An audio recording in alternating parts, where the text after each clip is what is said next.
An American classic. It's a term that fit Joe Gosinski as much as it did his obsession, the Mustang. Born in where else, Michigan, the car capital of America, Joe was a typical boy. He loved cars. Before the cars, he was always taking apart bicycles, lawnmowers, go-karts, anything that was movable. He was working on it. He joined the army, was promoted to sergeant, and went off to fight in the Persian Gulf. He learned a lot from the military, work ethics, and cleanliness and organization. He settled in Southern California and turned to his first love, cars, specializing in Mustangs. He started his own shop, made his own way, and he quickly became known as the go-to guy, not only locally, but nationally, for the Ford Mustang. Before long, TV came calling. It was the show Overhaulin'. Joe didn't want the distraction, but best friend John Schultz convinced him to do it. You have to do the show. It's national. Overhaulin' showed off just how good Joe was and expanded his clientele. It was exciting working with him because of that. You would see all these people, famous people, call him, and you're thinking, wow, this guy's a real deal. Joe was a visionary when it came to Mustangs. There was nobody out there better than him. He did outstanding things with Mustangs. He was recognized by his industry peers. Unlike a lot of Hollywood success stories, Joe stayed humble and remained a generous guy. He would give anybody anything. You didn't even have to ask. If he knew you liked something and he had it, he would give it. That's just the way he was. If you needed something, he'd give you the shirt off his back. Every Christmas season, Joe worked with John Schultz on a toy drive for kids. On the afternoon of December 23rd, he left a message for John. Call him back a couple minutes later, and hey, Joe, what's up? He's like, dude, get down here. Somebody just dropped off some toys. And I was over at my house sorting toys with our elves. So I'm like, Joe, you come over, just drop the toys off here. It's on your way home. And we just bantered back and forth like we usually do, and then hung up. It would be the last time John would ever hear from his good friend. Joe's longtime girlfriend, Rachel Galera, spoke to him around 7 p.m, but then he never made it home. She tried him repeatedly and finally, at around midnight, drove down to his shop with her young daughter. In an instant, the holidays took a tragic turn. She said there was blood all over the walls. Joe had been savagely murdered. He was shot from the side through both lungs. His skull had been beaten, likely with one of his own treasured tools. He was bludgeoned with an instrument. On the day of his memorial, more than 300 Mustangs showed up for a 40-mile cruise in Joe's honor. He was funny. He was loving. He was a good person. He was just he didn't have a bad bone in his body. Not to me. He left a hole on everybody. I mean, he touched a lot of people, from the automotive industry, personal friends, family.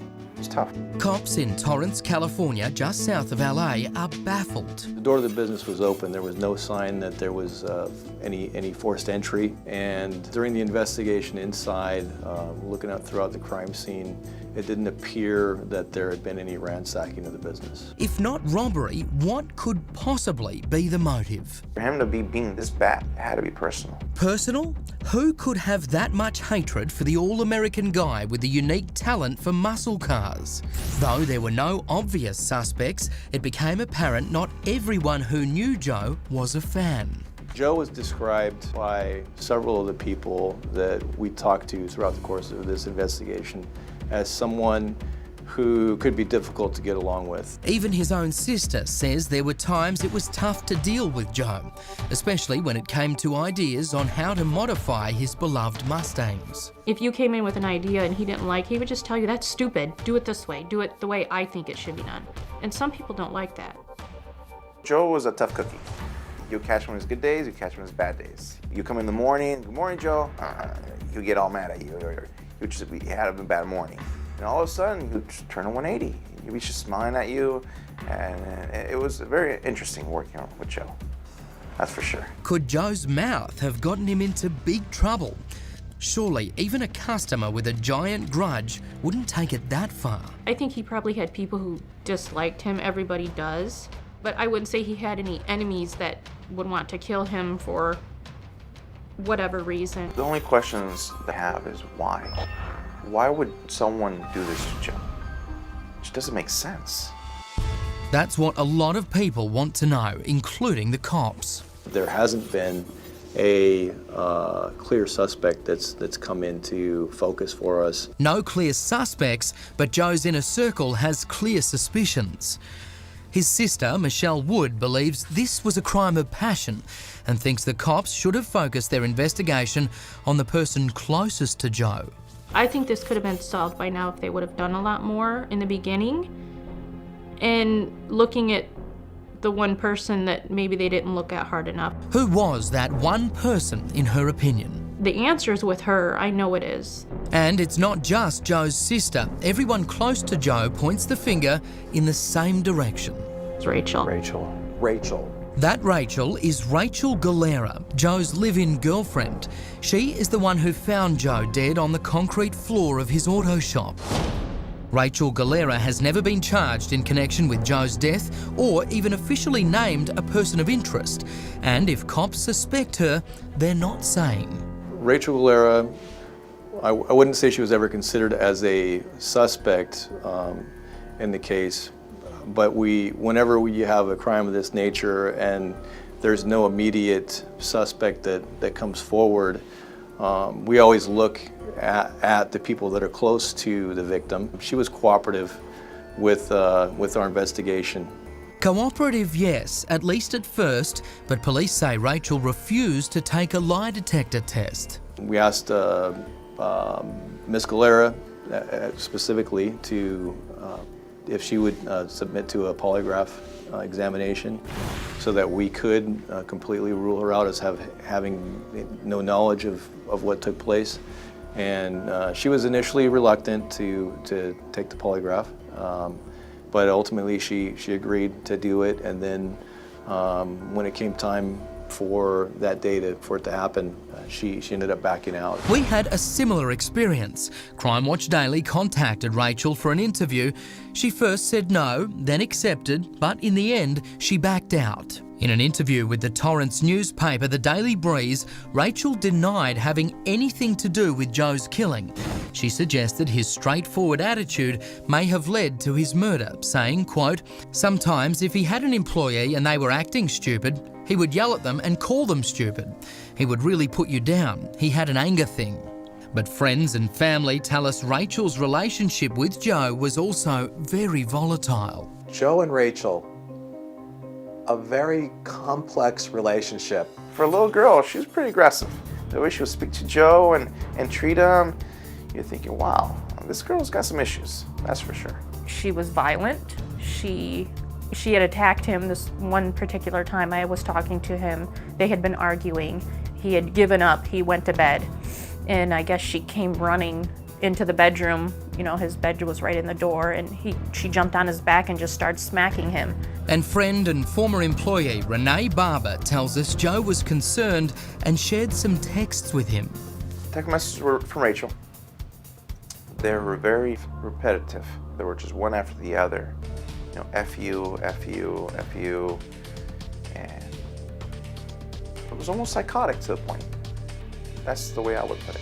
But if things were so bad, why did Joe stay? I knew that he was with her because of her child. He felt the need to make sure this child was okay. That's the way he was with kids. They were important to him. And he said if it wasn't for the daughter, he would have left her a long time ago.